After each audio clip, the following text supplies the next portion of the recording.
இன்னைக்கு நம்ம வீடியோல civil cases criminal cases trial மேட்டர்ஸ்ல ரொம்ப பழக்கம் இல்லாத பட் ரொம்ப ஒரு முக்கியமான ஒரு ப்ரொவிஷன் ஆஃப் லா பத்தி நம்ம பார்க்க போறோம். முக்கியமா சிவில் ப்ரொசீஜர் கோட்ல இருக்கக்கூடிய ஒரு முக்கியமான ஒரு ப்ரொவிஷன், அதாவது டி எக்ஸிபிஷன் ஆஃப் டாக்குமெண்ட்ஸ். அதாவது ஒரு எவிடன்ஸா கொடுக்கப்பட்ட ஒரு ஆவணத்தை டி எக்ஸிபிட் பண்றது. இது ஏற்புடையதில்லைன்னு சொல்லி ஏற்கப்பட்ட அப்புறம் அந்த ஆவணத்தை நீக்குறவு செய்யறதுக்கான ஒரு பெட்டிஷன் டி எக்ஸிபிஷன். அதாவது இதை எக்ஸிபிட்டா மார்க் பண்ணதுக்கு அப்புறம் இதை மார்க் பண்ணிருக்க கூடாது, இது அட்மிசிபிள் டாக்குமெண்ட் கிடையாதுன்னு சொல்லி அதை டி எக்ஸிபிட் பண்றதுக்கு எப்படி ஒரு பெட்டிஷன் ஃபைல் பண்றது, அது என்ன மாதிரி கிரவுண்ட்ஸ்ல எல்லாம் ஃபைல் பண்ணலான்னு சிவில் ப்ரொசீஜர் கோட்ல இருக்கக்கூடிய ஒரு ப்ரொசீஜரை பத்தி நம்ம இன்னைக்கு வீடியோல நம்ம பார்த்து தெரிஞ்சுக்க போறோம். ஆர்டர் 13 ரூல் 3 சிவில் ப்ரொசீஜர் கோட்ல கொடுக்கப்பட்டிருக்கு.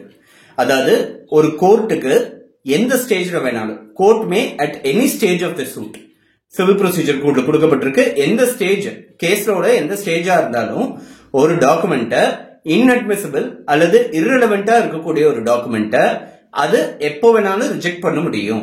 கோர்ட்டால எந்த ஸ்டேஜ்ல வேணாலும் ஒரு இன்அட்மிசிபிளாக இருக்கக்கூடிய டாக்குமெண்ட் இல்ல irrelevant-ஆக இருக்கக்கூடிய ஒரு டாக்குமெண்ட், ஏற்புடையது இல்லைன்ற இருக்கக்கூடிய டாக்குமெண்ட், ஏற்புடையத்தக்கதல்லன்னு இருக்கக்கூடிய டாக்குமெண்ட், இல்லைன்னா அது சம்பந்தப்பட்டதல்ல அப்படின்னு சொல்லி இருக்கக்கூடிய அந்த டாக்குமெண்ட்ஸை எந்த ஸ்டேஜ்ல வேணாலும் ரிஜெக்ட் பண்ண முடியும். அப்படின்னு எந்த ஸ்டேஜ்ல வேணாலும் சொல்லும் போது அதை ஏத்துக்கிட்ட அப்புறம் கூட அதை ரிஜெக்ட் பண்ண முடியும்னு ஒரு அர்த்தம் வருது, மீனிங் வருது.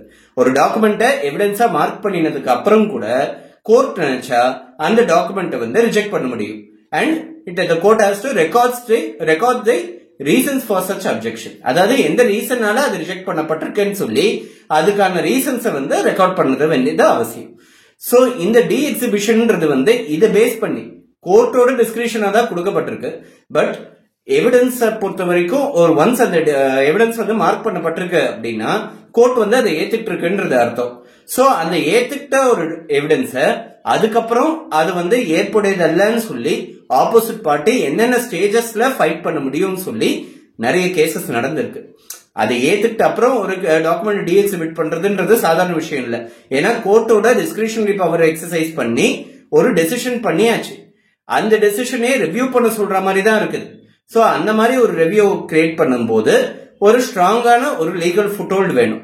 அந்த மாதிரி ஒரு ஆர்குமெண்ட் ஒண்ணு பண்ணி அந்த டாக்குமெண்ட்ஸ் சேர்த்திருக்க கூடாது, நீங்க இதை மார்க்கே பண்ணிருக்க கூடாது, இந்த டாக்குமெண்ட் இல்லாம நீங்க இந்த கேஸ் நடத்திருக்கணும் அப்படின்னு சொல்லி ஆப்போசிட் டிஃபென்ஸா இருக்கலாம், இல்ல யார வேணாலும் பிளைண்டிஃபா கூட இருக்கலாம். சோ அந்த கேஸ ஆர்கியூ பண்றதுக்கான வாய்ப்புகள் இருக்கு.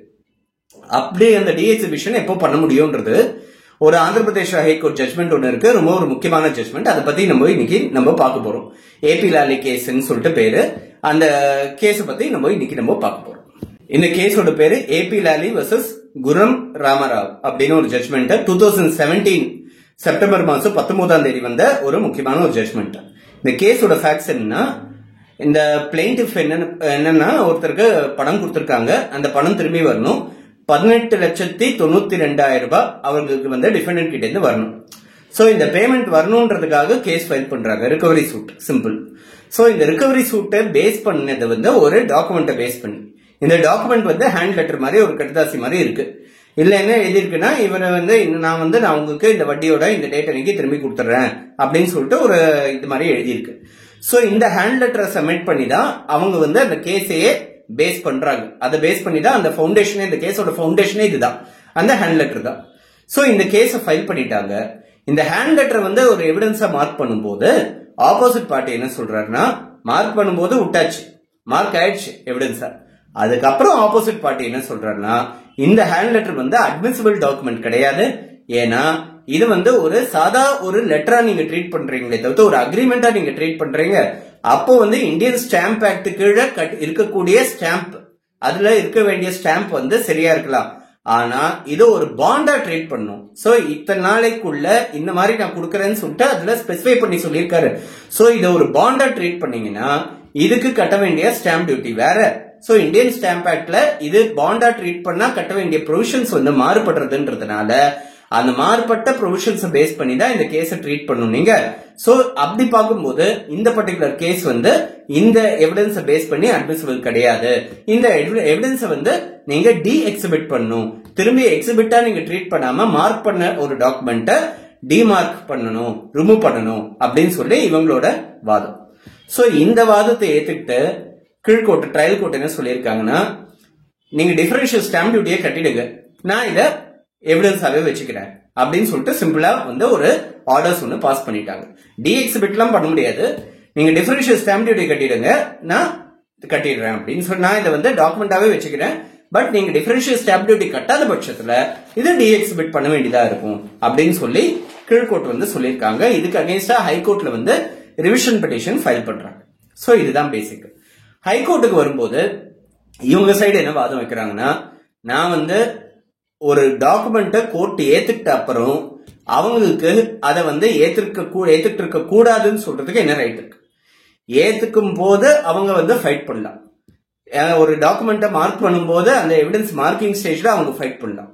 மார்க் பண்ணினதுக்கு அப்புறம் ஒரு அப்ளிகேஷன் ஃபைல் பண்ணி இதை டீஎக்ஸிபிட் பண்ணணும்னு சொல்றதுக்கு என்ன ரைட் இருக்கு? சோ இது வந்து இந்த அப்ளிகேஷனே பர்சே வந்து செல்லாது அப்படின்னு இவங்களோட வாதம். ஹைகோர்ட்ல என்ன கன்சிடர் பண்றாங்கன்னா, இவங்க வந்து ஸ்டாம்ப் டியூட்டி கட்டுறதை பத்தி பிரச்சனை இல்லை, இது பாண்டா இல்ல ஒரு அக்ரிமெண்டான்றது இவங்களோட வாதம் கிடையாது, அது வந்து பிரச்சனை கிடையாது. இவங்களோட வாதம் வந்து இந்த அப்ளிகேஷன் இந்த ஸ்டேஜ்ல மெயின்டைனபிளா இல்லையா, இவங்க டி எக்ஸிபிஷனுக்காக ஃபைல் பண்ற அப்ளிகேஷனை ஏத்துக்க முடியுமா முடியாதான்றது தான் வாதம். சோ இத பத்தி நம்ம பார்ப்போம்னு சொல்லி ஹைகோர்ட் வந்து ஏற்கனவே நடந்த ஒரு சில கேசஸ் வந்து முன்னுதாரணமா வச்சு இவங்க வந்து இந்த கேஸை அனலைஸ் பண்ணிருக்காங்க. கோர்ட் வந்து அனலைஸ் பண்ணும்போது, ஹைகோர்ட் அனலைஸ் பண்ணும்போது ரெண்டு விஷயம் பார்த்திருக்காங்க. ஒரு கேஸ டி எக்ஸிபிட் பண்ணணும்னு சொல்லிட்டு ஒரு எவிடன்ஸை வந்து டி எக்ஸிபிட் பண்ணணும்னு சொல்லி ஃபைல் பண்ணக்கூடிய ஒரு பெட்டிஷனை ரெண்டு ரீசன் சொல்லி ஒரு எவிடன்ஸ் ஏற்புடையதல்ல அப்படின்னு சொல்ல முடியும். ஒன்னு வந்து எவிடன்ஸ் வந்து பேசிக்காவே ஏற்புடையதா இல்ல, அது வந்து proof it's mode of proof itself it's insufficient, அதாவது ப்ரூவ் பண்ண வேண்டிய அந்த ஸ்டாண்டர்ட் ஆஃப் ப்ரூஃபே வந்து அந்த எவிடன்ஸ்ல இருந்து கொடுக்கப்படல அப்படின்னு சொல்லி சொல்லக்கூடியது. சோ அந்த மாதிரி ஒரு அப்ஜெக்ஷன் இருந்ததுன்னா அந்த நேரத்துல இமீடியட்டாவே ரைஸ் பண்ணணும். ஃபார் எக்ஸாம்பிள், இதுக்கும் சம்பந்தமே இல்லை சார், இது வந்து இந்த கேஸ் சம்பந்தப்பட்ட ஒரு எவிடன்ஸே கிடையாது அப்படின்னு அவங்க சொல்றாங்கன்னா அது இமீடியட்டா ரைஸ் பண்ண வேண்டிய ஒரு எவிடன்ஸ். ஏன்னா அந்த டாக்குமெண்டோட தன்மை வந்து ஏற்புடையதா இருக்கலாம், ஆனா அந்த கேஸுக்கும் அதுக்கும் என்ன சம்பந்தம்ன்றதுதான் ஏற்புடையதா இல்லையான்றதுதான் கேள்வியா இருக்கும். சோ அப்படியே தானே இருக்கும்போது சப்போசிங் ஒரு டைவர்ஸ் கேஸ் ஒன்று நடக்கிறது, சம்பந்தமே இல்லாம வேற ஏதான ஒரு கேஸ், வேற ஏதான ஒரு விஷயத்துக்கு ஒரு எவிடன்ஸ் ஒன்று ப்ரொடியூஸ் பண்றாருன்னு வச்சுக்கோங்க. சம்பந்தமே இல்லாத வேற ஏதான ஒரு விஷயத்துக்கு அவரு எவிடன்ஸ் ஒன்று சின்ன வயசுல இந்த மாதிரி பண்ணாரு அப்படின்னு ஒரு எவிடன்ஸ் ஒன்று ப்ரொடியூஸ் பண்றாங்கன்னு வச்சுக்கோங்க. இந்த கேஸுக்கும் இதுக்கும் சம்பந்தமே இல்ல, சம்பந்தப்படுத்தி பேசலான்றது வேற விஷயம், பட் சம்பந்தமே இல்ல, அதனால இதை ஏத்துக்க கூடாதுன்னு அப்பவே அப்ஜெக்ட் பண்ணணும். ஒன்ஸ் அதை அப்ஜெக்ட் பண்ணாம அதை சேர்த்துக்கிட்டாங்கன்னா அந்த இப்போ சப்போசிங் ஒரு டாக்குமெண்ட் கொடுக்குறாங்க, இல்ல ஒரு போட்டோகிராஃப், இல்ல ஒரு எவிடன்ஸ், ஒரு மேரேஜ் இன்விடேஷன் கொடுக்குறாங்கன்னா அப்போ வந்து அதை கேட்கலன்னு வச்சுக்கோங்களேன். அதுக்கப்புறம் லேட்டர் ஸ்டேஜ்ல வந்து அந்த எவிடன்ஸோட தன்மை சரியா தான் இருக்கு, ஆனா இந்த கேஸோட எப்படி சம்பந்தப்பட்டிருக்குன்றது தான் பிரச்சனைனா இனிஷியல் ஸ்டேஜ்ல நீங்க அப்ஜெக்ஷன் சொல்லன்றதுனால கோர்ட் ஏத்துக்கிட்டது தான் ஃபைனல்னு சொல்லிட்டு கோர்ட் சொல்லிடும். சோ இது வந்து ஒன் பார்ட் ஆஃப் இட். ரெண்டாவது பார்ட்னா document itself is inadmissible, அதாவது டாக்குமெண்டோட தன்மையே வந்து ஏற்புடையதல்ல அப்படின்னு இருக்கு. சோ அப்படி எதனா இருந்ததுன்னா அது லேட்டர் ஸ்டேஜ்ல அப்ஜெக்ட் பண்ணலாம்.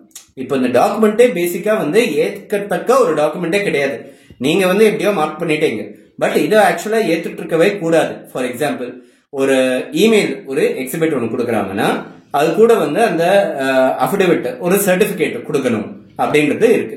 இதை பழைய எவிடன்ஸ் ஆக்ட்ல செக்ஷன் 65B சர்டிபிகேட்னு சொல்லுவாங்க.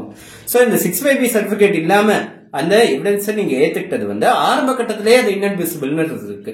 இல்லைன்னா ஒரு ஹியர்ஸ் எவிடன்ஸ் ஒருத்தர் கொடுக்குறாரு, ஆரம்ப கட்டத்திலேயே அது இன்அட்மிசிபிள். சோ அதுக்கப்புறம் அதை டி எக்ஸிபிட் பண்ணலான்றது எப்போ வேணாலும் பண்ணலாம். ஏன்னா ஏற்புடையத்தக்க டாக்குமெண்டா இருந்தா மட்டும்தான் நீங்க அதை பேஸ் பண்ணி கேஸ் நடத்த முடியும். சம்பந்தம் இல்லாத டாக்குமெண்டா இருந்தாலும் பரவாயில்ல, ஏற்கத்தக்க டாக்குமெண்டா இருந்ததுன்னா வேணும், அது அவசியம் வேணும். ஆனா பேசிக்காவே அந்த டாக்குமெண்டோட தன்மையை ஏற்கத்தக்கது அல்லன்னா நீங்க ஆரம்பத்துல நீங்க எவ்வளவு நேரம் எவ்வளவு சம்பந்தம் இருந்திருந்தாலும் கூட அந்த கேஸுக்கு அதை வந்து ஏத்துக்கவே கூடாது அப்படின்றது சட்டத்துல இருக்கு. சோ அதை பேஸ் பண்ணி பார்க்கும்போது இந்த பர்டிகுலர் கேஸ்ல பாத்தீங்கன்னா இது வந்து ஒரு பாண்டா இருந்ததுன்னா போதுமான அளவு ஸ்டாம்ப் கிடையாது. அக்ரிமெண்டா இருந்ததுன்னா ஸ்டாம்ப் இருக்கு. சோ அந்த டாக்குமெண்டோட தன்மையை இது பாதிக்கிறது. டாக்குமெண்ட்டுக்கும் அந்த கேஸுக்கும் இருக்கிற தொடர்பை இது பாதிக்கல. சோ டாக்குமெண்ட்டுக்கும் கேஸுக்கும் இருக்கிற தொடர்பை பாதிக்கிற விஷயமா இருந்ததுன்னா அது இமிடியேட்டா ரைஸ் பண்ணிருக்கணும். அது அப்போ பிளைண்டிஃப் சொல்றது கரெக்ட். ஆனா டாக்குமெண்டோட தன்மையை அது பாதிக்கிறதுன்றதுனால ஆரம்ப கட்டத்திலே அதை ரைஸ் பண்ணணும்ன்ற அவசியம்ன்றது இல்ல. எந்த ஸ்டேஜ்ல வேணாலும் ரைஸ் பண்ணலாம். கோர்ட்டுக்கு எந்த நேரத்துல வேணாலும் ஒரு டாக்குமெண்ட்டை டீஎக்ஸிபிட் பண்றதுக்கான ரைட் இருக்கு அப்படின்னு சொல்லி கொடுக்கப்பட்டிருக்கு. இந்த முக்கியமான ஒரு case A P Lalli versus Gurram Ramarao அப்படின்னு சொல்லி ஒரு முக்கியமான ஒரு case, Andhra Pradesh high court judgement. இதுல நிறைய கேசஸ் பத்தி அனலைஸ் பண்ணிருக்காங்க. அதான் முக்கியமான விஷயம்.